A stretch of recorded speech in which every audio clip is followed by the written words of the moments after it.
22 साल में बीजेपी कांग्रेस सबने रूल किया है और निर्दलीय भी रहे हैं, रीजनल पार्टीज भी रही हैं, सपा बसपा भी सरकारों में साझेदार रही हैं।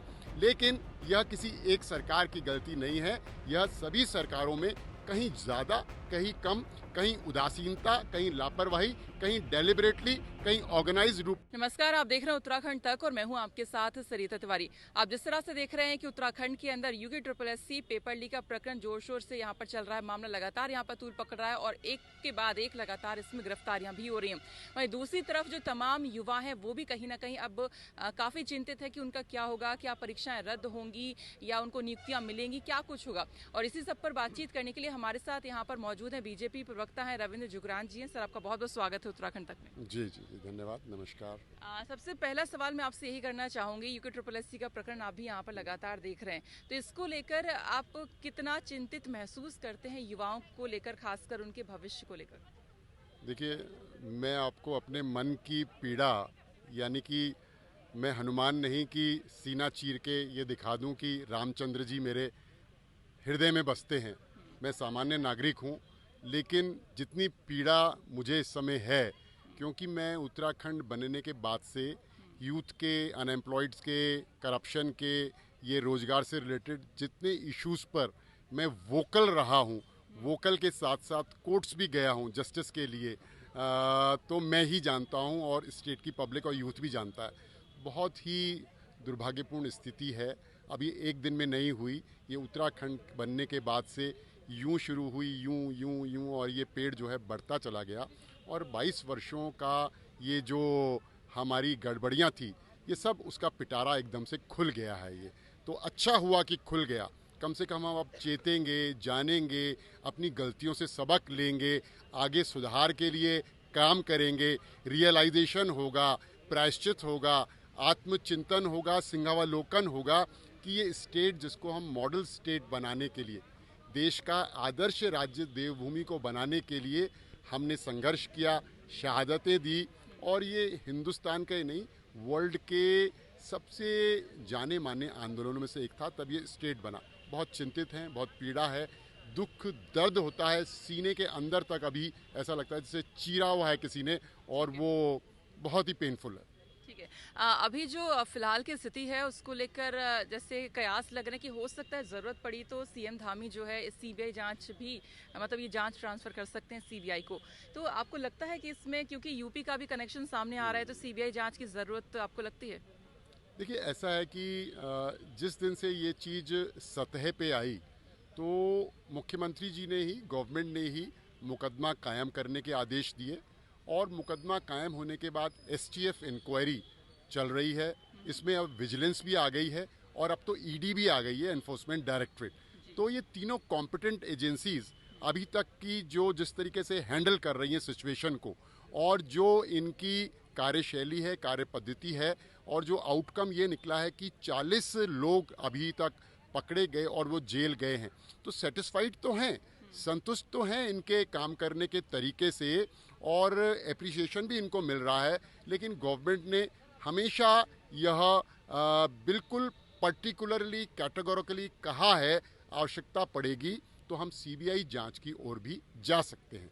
तो कोई डिनायल नहीं है, एक्सेप्टेबिलिटी है कि इफ़ रिक्वायर्ड तो गवर्नमेंट जो है सीबीआई जांच की संस्तुति भी कर सकती है।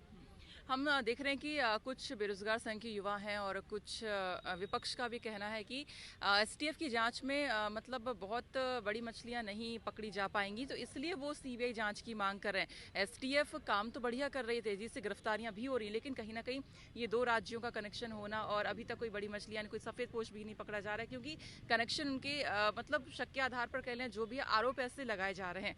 तो आपको लगता है कि मतलब सीबीआई जांच बेहतर होगी करना, और जो आरोप यहाँ पर लगाए जा रहे हैं बीजेपी के कार्यकाल में भी सारी गड़बड़ियां हुई हैं। आप हालांकि उसी पार्टी से ताल्लुक रखते हैं, लेकिन फिर भी आपसे सवाल करना चाहेंगे। तो इससे लेकर मान लीजिए अगर कोई बीजेपी का मतलब कोई भी गिरफ्त में आता है, तो उसको लेकर आपको लगता है कि बीजेपी सख्त एक्शन लेगी? देखिए, बिल्कुल क्लैरिटी से बात करूंगा, बिल्कुल स्पष्ट बात करूंगा। ये अब बीजेपी कांग्रेस का, या बीजेपी वर्सेस अदर्स का, या अदर वर्सेस बीजेपी के एंगल से हम इसको बिल्कुल नहीं देख रहे हैं। ये हमारे स्टेट का इशू है, हमारे नौजवानों का इशू है। और ये नौजवान उस स्टेट से आते हैं जिस स्टेट की सीमाएं चाइना से लगी हुई हैं, नेपाल से लगी हुई हैं। बहुत ही सामरिक दृष्टि से अति संवेदनशील ये राज्य है। ठीक हो गया। और इस राज्य में इस इशू को लेकर बीजेपी कांग्रेस करने का कोई कारण नहीं होना चाहिए। हम सब एक मामले पे एकजुट होना चाहिए। अगर 22 वर्षों का करप्शन अब सतह पे पकड़ में आ रहा है तो अब इसको जड़ से मिटाना है, इसका समूल नाश करना है और इसकी जड़ों का कोई भी धागा या रेशा बचा ना रह जाए। इसलिए बिल्कुल ग्राउंड को क्लीन करना है और अच्छी तरीके से पोछा मारना है।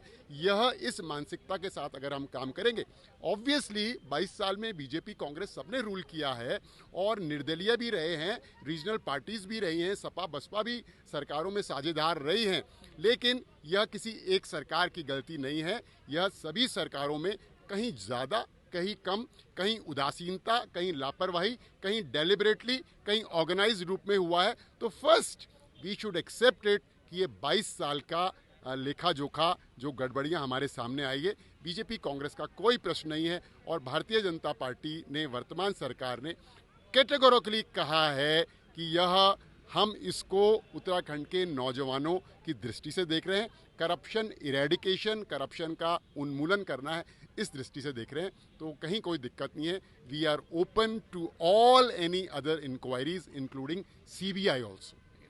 अगर बात करें महिलाओं की थोड़ा सा, तो आप महिला आरक्षण को लेकर भी देख रहे हैं कि अभी हाई कोर्ट ने जो है इस पर थोड़ी सी रोक लगा दी है। इससे पहाड़ की जो महिलाएं हैं, जो बच्चियां हैं, वो काफ़ी ज़्यादा परेशान है कि अब क्या होगा। और उम्मीद है कि सरकार जो है उनके पक्ष में मजबूती से जो है अपना पक्ष कोर्ट में यहाँ पर रखे। अब इससे लेकर आपका क्या रिएक्शन है? मतलब आप क्या चाहते हैं कि जो कोर्ट ने यहाँ पर रोक लगाई है वो बेटर है, या मतलब आपके हिसाब से क्या ठीक रहेगा? देखिए, एक शताब्दी से, यानी फ्रॉम लास्ट 100 ईयर्स, देवभूमि उत्तराखंड में आर्थिकी, सामाजिकी, संघर्ष की, विकास की अगर कोई धुरी है, केंद्र बिंदु है, तो वो महिला है। एक शताब्दी से कह रहा हूँ, 100 ईयर्स से। आप गौरा देवी जी का जो चिपको आंदोलन था, वो गौरा देवी जी के नेतृत्व में शुरू हुआ। उसके 10 साल बाद आगे आए तो शराब विरोधी आंदोलन उत्तराखंड में अगर हुआ तो टिंचरी माई के नेतृत्व में हुआ, जब पहाड़ में शराब माफिया घुस रहा था और इलाकों में, गांव में शराब की अवैध भट्टियां बन रही थी, तो टिंचरी माई के नेतृत्व में महिलाएं जाती थी, उन भट्टियों को तोड़ती थी। उसके बाद गढ़वाल विश्वविद्यालय बनाओ आंदोलन महिलाओं के नेतृत्व में हुआ। महिलाओं ने अपने गहने, अपने जेवर भी गिरवी रख दिए, बेच दिए कि हमको यूनिवर्सिटी चाहिए। ऐसे ही कुमाऊं यूनिवर्सिटी के लिए हुआ। उसके बाद अगर आप आएंगी तो उत्तराखंड राज्य निर्माण के आंदोलन में महिलाओं के बिना ये राज्य बन नहीं सकता था। इस राज्य निर्माण के आंदोलन में लीडरशिप महिलाओं की थी। संख्या 60% से 70% उन्हीं की थी। वर्ड भी चौंक गया कि पहाड़ की महिलाएं फूल नहीं, वो चिंगारी हैं। तो ये राज्य जो है वो महिलाओं ने बनाया, महिला इसकी धुरी है। और 30% रिजर्वेशन, ये कॉन्स्टिट्यूशन में इसका प्रोविज़न है। हमारे संविधान ने राज्यों को इसकी इजाज़त दी है कि हम अपने अपने राज्यों में महिलाओं के वेलफेयर, उनके एम्पावरमेंट के लिए, उनके जो डिस्पैरिटी है, असमानता है, उसको दूर करने के लिए महिलाओं के लिए कानून बना सकते हैं। बस अब ये देखना है कि सबसे बड़ी बात यह है, उत्तराखंड हाई कोर्ट ने भी अभी टेम्परेरीली प्रथम दृष्टिया इस 30% रिजर्वेशन जो हॉरिजॉन्टल है उस पर रोक लगाई है। प्रथम दृष्टिया, पक्की रोक नहीं है। और अपने जजमेंट में ऑनरेबल हाई कोर्ट की बेंच ने कहा है कि आपको जो मिल रहा ये आरक्षण है ये अनकॉन्स्टिट्यूशनल, असंवैधानिक तो नहीं है, पर सरकार को यह बताना पड़ेगा कि जिस जियो से ये रिजर्वेशन मिलता है उसके पीछे का आधार क्या है, बेसिस क्या है, ग्राउंड्स क्या है, क्यों मिलना चाहिए। तो अब इस स्टेट का मतलब गवर्नमेंट आ गई। गवर्नमेंट के अंडर जितने उसके साथ काम करने वाले लोग हैं, एग्जीक्यूटिव है, कार्यपालिका है, ऑफिसर्स हैं, तमाम लोग हैं।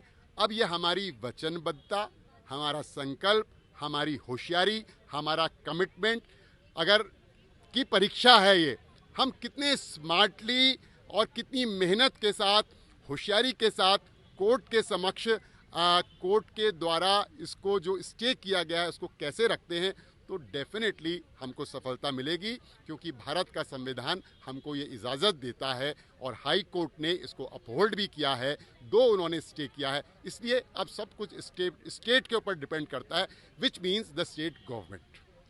लेट्स सी कि देखते हैं क्या कुछ अब सरकार पक्ष रखती है कोर्ट में, कितनी मजबूती से रखती है। खैर बहुत बहुत शुक्रिया जुगरान जी उत्तराखंड तक से बातचीत करने के लिए।